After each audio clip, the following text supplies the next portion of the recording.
بسم اللہ الرحمن الرحیم۔ السلام علیکم۔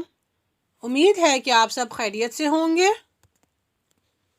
آج ہم اردو پڑھیں گے اور اردو میں ہم کلمہ محمل جملہ اس کے بارے میں پڑھیں گے۔ سب سے پہلے ہم پڑھیں گے کلمہ کیا ہے۔ کلمہ اس لفظ کو کہتے ہیں جس کے کچھ معنی ہو، مثلاً پانی، روٹی، چائے وغیرہ۔ محمل اس لفظ کو کہتے ہیں جس کے کچھ معنی نہ ہو۔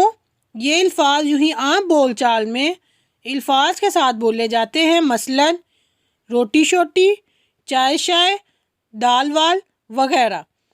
ان میں روٹی کے ساتھ شوٹی، چائے کے ساتھ شائے اور دال کے ساتھ وال، یہ سب الفاظ محمل ہیں۔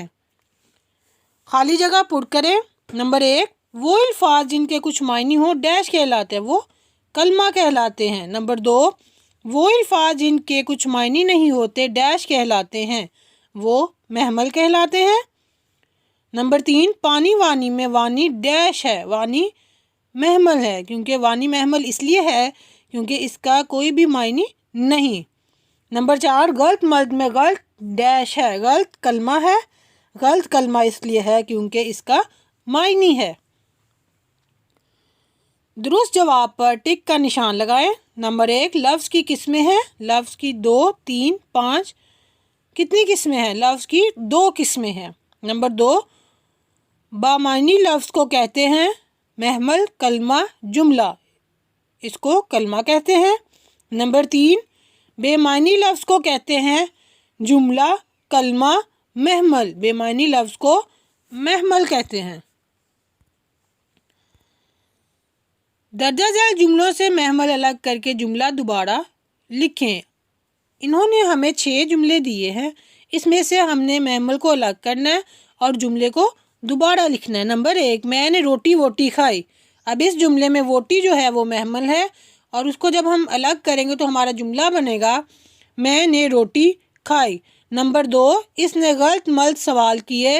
اس جملے میں ملت جو ہے وہ محمل ہے، ہم اس کو جب الگ کریں گے تو ہمارا جملہ بنے گا اس نے غلط سوال کیے۔ نمبر 3، کمرے میں کوئی میز ویز نہیں۔ اس جملے میں ویز جو ہے وہ محمل ہے، جب اس کو الگ کریں گے تو ہمارا جملہ بنے گا کمرے میں کوئی میز نہیں۔ نمبر 4، وہ بڑی باتیں واتیں کرتا ہے۔ اس جملے میں جو محمل ہے وہ ہے واتیں، جب ہم اس کو الگ کریں گے تو ہمارا جملہ بنے گا وہ بڑی باتیں کرتا ہے۔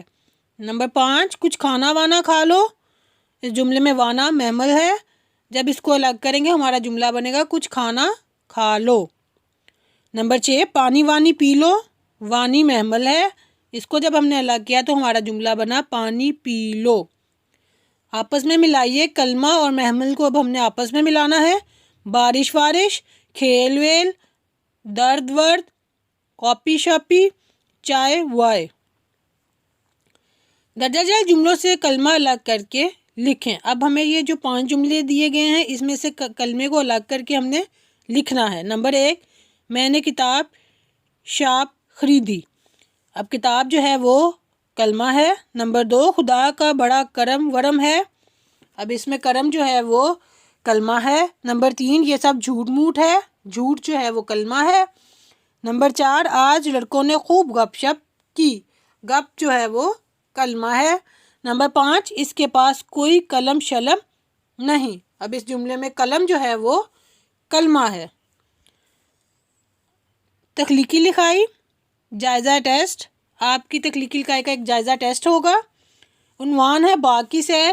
یہاں پہ 4 تصویریں دی گئی ہیں، آپ نے ان کی مدد سے 8 سے 10 لائنیں اس پر لکھنی ہیں۔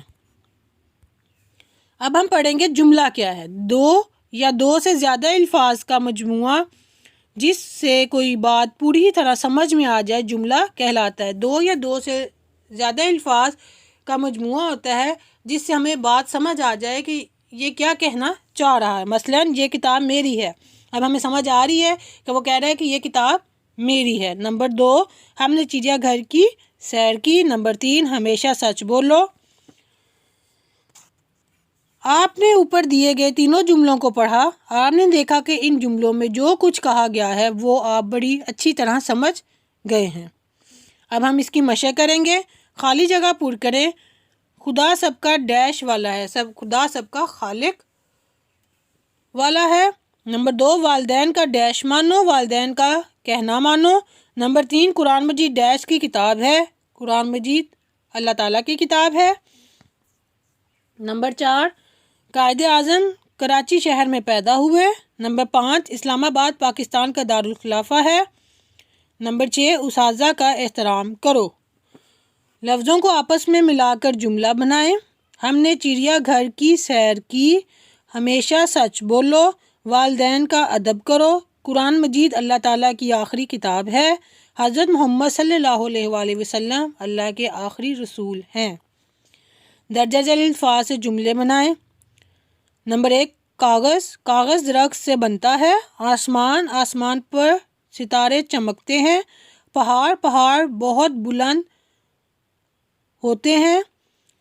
محنت کا ثمر لاجواب ہوتا ہے۔ نماز ہر مسلمان پر فرض ہے۔